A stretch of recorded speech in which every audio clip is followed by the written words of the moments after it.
Саламатсыздар ма, құрметті көрермендер. Мен Жеңіс Бақтылы, медициналық клиниканың құрылтайшысы боламын. Менде сабақтан алдын жүйелеу деген нәрсе болған жоқ менде. Командада да бардақ болды біраз. Одан кейін жаңа команданы басқару бойынша, сонымен қатар ішкі состояние өте жаңағыдай нашар болды. Былайша айтқанда лайқаланған су секілді болды. Қазір лайқаланған су тыныған кезде адамның миы жақсы істейді екен, дұрыс шешімдер қабылдай алады екен. Және де сол білімге сәйкесінше іс-әрекеттер жасауды үйретті. Нәтиже өте керемет. Мышлениемізді ашып-шашып трансформация жасаған кезде де өте керемет жұмыстар жасады. Сөзіне ісі сай азамат екені белгілі болды.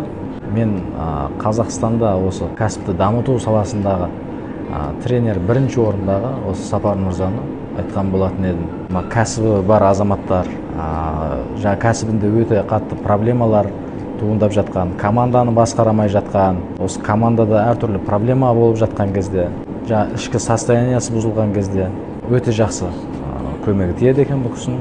Сіздер де жаңағыдай қатысып, тәлімін алып, кәсіптеріңізге, өмірлеріңізде жақсы жаққа қарай өзгеріске бет бұрғыларыңыз келсе, қатысыңыздар деп мен ұсынатын едім. Бір айдың ішінде алған сабақтарым өте зор.